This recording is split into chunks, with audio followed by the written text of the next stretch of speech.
Afternoon, just missed it by 12 minutes. So today I want to speak to you about the quality of your plant-based diet or just quality of diet in general and how it can actually affect your sleep. So we understand, many of us, if we've ever had a disturbed night of sleep, and maybe those of you who haven't, you were blessed because I think all of us at some point in our lives may struggle to find restorative sleep, meaning that we sleep enough hours and good quality enough that we feel refreshed in the morning and like we're ready to conquer the day. Because when we have lack of quality sleep, it's going to affect so many things, right? It's going to affect our mood, our energy, and our emotional responses to things. We're more likely to overeat, respond unfavorably to stressors like a simple request for a family member, that you were unexpected, or that email that's a little bit might irritate you more than it otherwise would, or waiting in line at your Starbucks to get your coffee. Anyway, so we understand that we need quality sleep because it affects so many, many things. And it's one of the three foundational things I think once people get in line, so many things get better. And that is, of course, a whole food plant based diet, movement every day, and restorative sleep. So, really interesting research. Let me pull up my notes here on a study of healthy versus unhealthy plant based diets. So, basically, they studied 2,424 adults, right? So these are 45 years and older, which is interesting because I would think the majority of people who actually struggle with sleep are going to be older. At least that's been my own experience. And 90% of these were women and 10% were men. So they used the thing called the Pittsburgh Sleep Quality Index, which is a very common um, questionnaire regarding sleep that physicians will utilize to see someone's quality of sleep. So they were assigned three scores, right? So one, there's an overall, there we go. Sorry, got that. There was an overall, where did we go? Sorry, plant-based dietary index, right? So you had healthy diets, plant-based diets, you had unhealthy plant-based diets, and then you had those that consumed animal foods.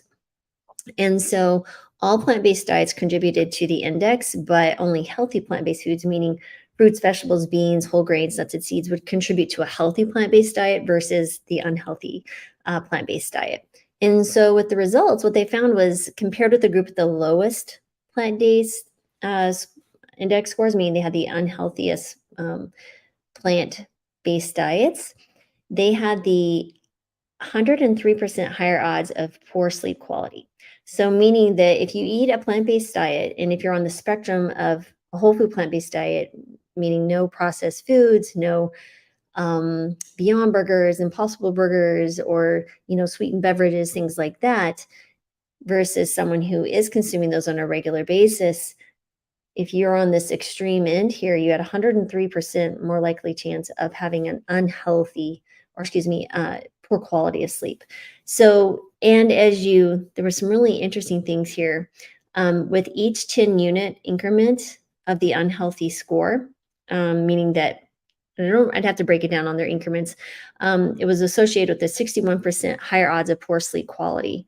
So, it's really fascinating if we think, oh, I can just consume that, vegan Cinnabon, or maybe I'll just have that vegan drive through, fake meat chicken something sandwich or whatever. This all really affects you in many ways. One, higher saturated fats are going to cause a problem with your lipids and make you more insulin resistant, and definitely impairs your sleep.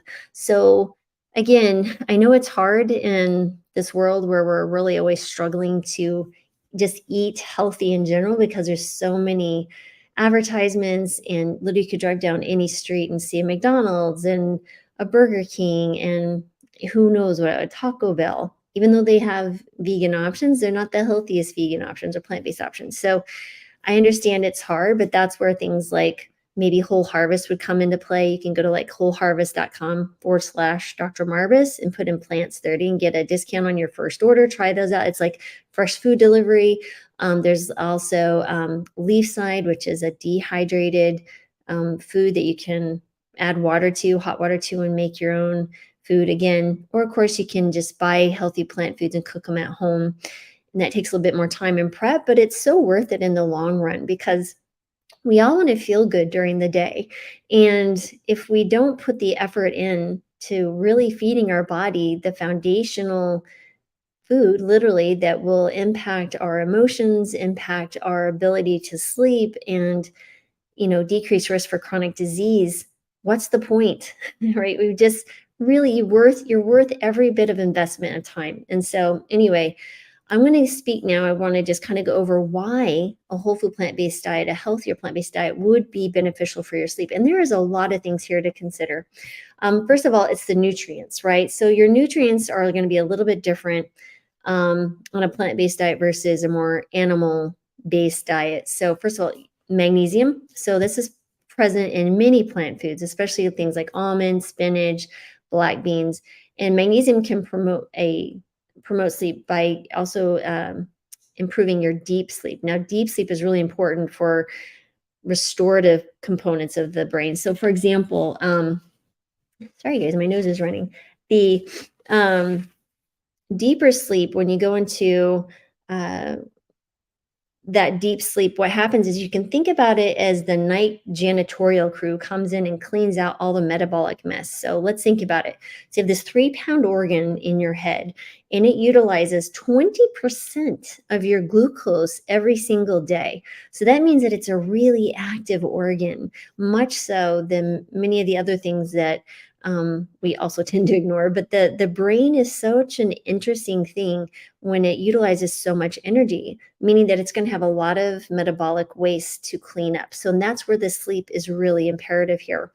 That can also help with, as far as depression, anxiety, your perceived stress, again, your motivation, all those different things. But anyway, clean up the metabolic waste, decreases risk for neurodegenerative diseases like Alzheimer's, dementia, things like that. So sleep, again, so very important. I get back to magnesium, but anyway, a deficiency of magnesium can cause a few different things. It can cause insomnia or less restless sleep. It can also cause like nighttime cramping in legs. I've had people consume either higher magnesium rich foods or take a magnesium supplement and see some improvements there. Tryptophan is also a really interesting thing. So tryptophan is an amino acid, and it's a precursor to serotonin, which can be converted to melatonin. So, and that's of course the hormone that helps regulate sleep. Basically, melatonin is kind of like when you think about the leader in a marching band, right? You see the guy out front with the stick. That's kind of what melatonin is doing. It's like, hey, get ready. We're about ready to go. We need you to get ready for sleep.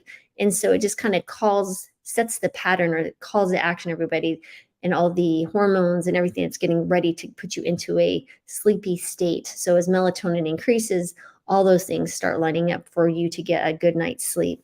So tryptophan is an important piece of that. And so tryptophan in plant foods can be found in seeds, nuts, tofu, and beans. And that's why I always encourage people to consume 2 servings of soy products daily for a variety of reasons. One, it's protein, calcium, decreases risk for certain cancers like breast cancer. It's a great source of well, it can also lower your cholesterol.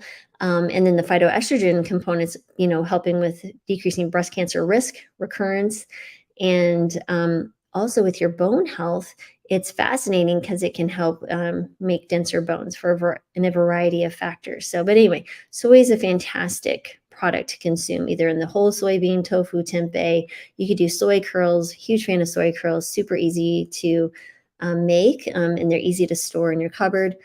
And yeah, or you can do edamame, things like that. Calcium. So again, also found in soy products.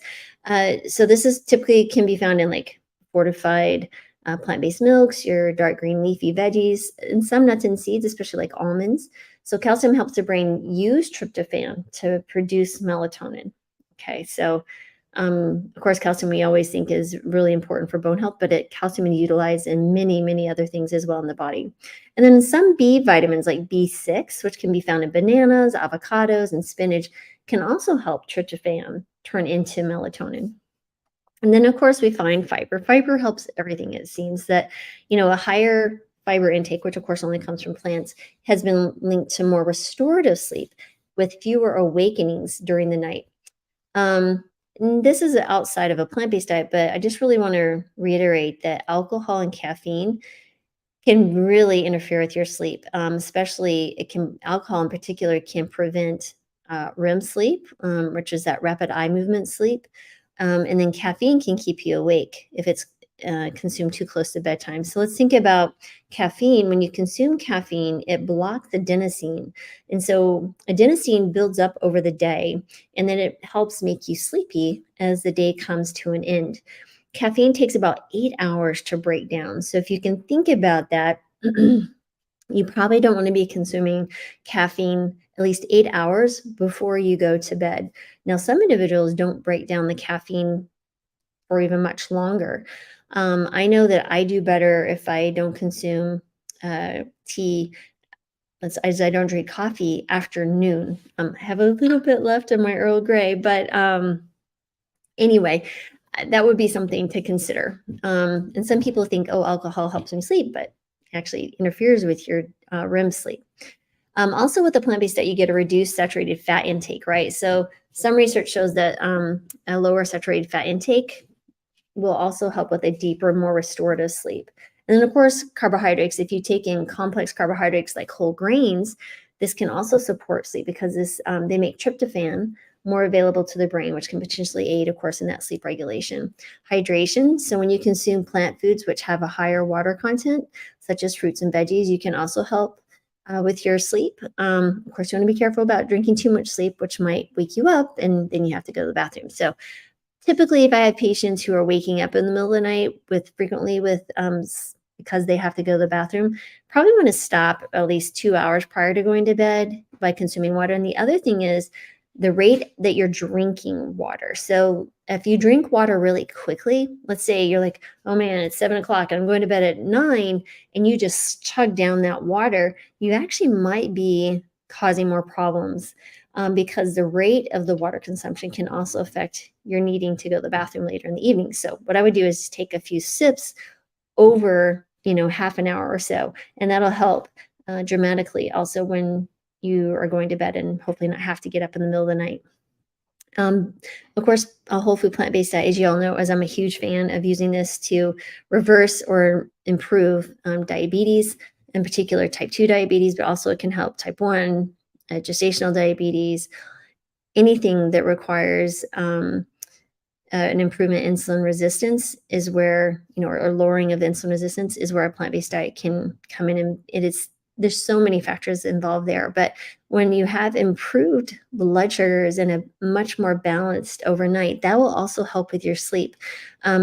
Some individuals will find that if their blood sugars are just kind of going up and down while they're sleeping, that you may see some disturbed sleep. And I certainly have seen that myself when, for example, if I eat later or I had stress that caused me before I went to bed and saw a rise in blood sugar and then woke up and then it crashed, yeah, did not have as good of a restful sleep as I would have normally. Then, of course, weight management, right? So when you eat a whole food plant-based diet, you have improved weight. You will see that vegans, vegetarians have a lower BMI in general. And with a lower BMI comes a less risk of sleep apnea, which can also affect your quality of sleep. So many people, I can't even tell you how many that I've had patients who will lose significant amount of weight on a plant-based diet and go from having sleep apnea, having to require to use a CPAP or BiPAP machine to not requiring it is just remarkable. Now, I'm not saying that you shouldn't utilize CPAP. CPAP, BiPAP can be life-changing for people who have it, but imagine if you could just reduce the weight by eating your weight healthy and not feeling deprived, and then get back to a state where you can sleep without a machine aiding your oxygenation. It's quite remarkable, and people feel free because then it's easier to travel and do different things. I remember when I was in the Air Force, we literally would discharge people from active duty who were amazing to have in the ranks, but unfortunately, because they had sleep apnea, they were unable to be deployed if need be, and were no longer qualified to be active duty, which is really unfortunate. Anyway, and then also when you think about digestion, right? So Digestion can obviously improve dramatically with the plant-based diet. I've had patients, no kidding, who said that they would only go to the bathroom. I mean, have a bowel movement once a week. I've never been in that place, so I personally can't understand it. But I'm just thinking to myself how uncomfortable that must feel. But when they go start utilizing high fiber foods from the plant based diet, amazing things happen. So they're having bowel movements one, two, three times a day and feeling so much better, lighter for sure. But again, the only other caveat to that is for someone who's not used to eating a really high fiber diet, you might want to slowly enter into the beans and certain ones because things like cruciferous vegetables might cause more gas and more bloating in the beginning. And that can take 3 to 6 months in some individuals to improve. There are some other things you might want to look into if you're still struggling or having significant pain eating a plant-based diet, which happens on occasion. I would say it's how many? I'd say maybe 30% of my patients will have some gas or bloating, at least in the very beginning, and it will improve dramatically. But then there are those who said that I just couldn't handle it and revert back to eating either processed plant foods or eating animal products because they couldn't quite get the digestion thing under control. So that's where reading books like Dr. Wells or Dr. B's um, Fiber Fueled would be a great starting point, and then potentially speaking to a physician like myself or someone else, GI doc, regarding what's going on. And then, of course, I think one of the big ones that I've seen everybody seems to have an improvement in inflammation, right? So if I have folks who have, let's say, inflammatory diseases like rheumatoid arthritis, or if they have a lot of even osteoarthritis or just pain in general, pain will dramatically improve on a whole food plant-based diet because it is anti-inflammatory. And then, of course, I encourage people to consider maybe taking turmeric either as a spice. You could do like half a teaspoon with a little bit of dash of black pepper, and then maybe a quarter teaspoon of ginger daily. You can do that as a spice, or you can buy it in capsule form, and that's fine too. I take turmeric every single day just because it's so good for you. And yeah, so I think that's a good way. The other things that might be um, beneficial to that is just understanding removing the foods that cause inflammation, such as dairy and meat and such. And those things alone will help, much less what you're replacing those foods with this anti inflammatory plant based diet. So I hope that helps. The higher quality, meaning the more uh, closely your foods resemble those that came from nature. So, fruits, veggies, beans, whole grains in their whole food form, the better, the higher quality of your plant based diet. Therefore, you'll have more restorative sleep, almost 100% improvement versus someone who's eating still a plant based diet, but maybe a junk vegan diet. Which has a lot of processed foods in it. Now, I'm not saying that you can't have those on occasion, but just expect there might be some correlation if you notice that you don't sleep as well when you do eat those foods. And for me, my sleep is so valuable that that alone is enough of a deterrent not to eat these foods. Now, that doesn't mean that I wouldn't, but it just might make help.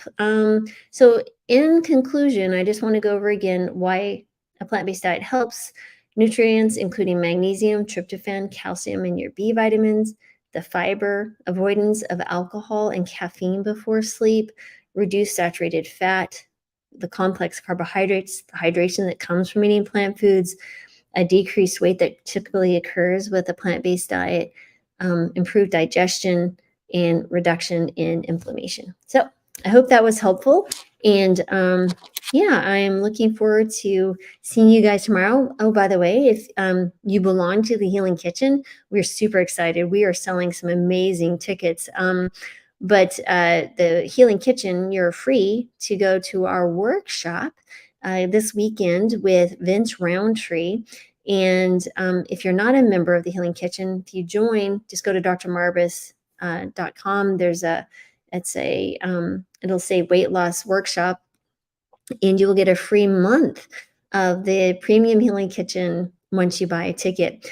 Also, I just wanted to share on Thursday, October 26th at 4 p.m. Pacific time, for the Healing Kitchen members, I will be hosting a in-depth workshop, which I do every single month, with an ebook. And this one is going to be all about plant-based labs, which ones you should get and why. And then I encourage people to bring their labs, and I'm happy to answer any questions you have about the labs, for anyone who's there. So, and I will stay there till all enters are done. And so, yeah, check that out, drmarbus.com, Healing Kitchen. It's myself and Dr. with Brittany Giroudi from the Giroudi family, who's incredible and provides delicious recipes weekly. We meet every single Wednesday for an hour live. She cooks the first half hour. We get to ask all sorts of questions, upping our culinary game.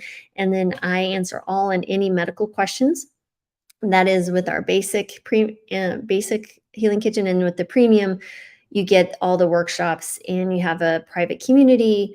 You also will get an opportunity to have podcast questions sent to me that I will provide to the guest, and only the Healing Kitchen premium members will have access to the answers. So anyway, hope you find this helpful, and I will see you guys tomorrow. So talk to you later. Bye.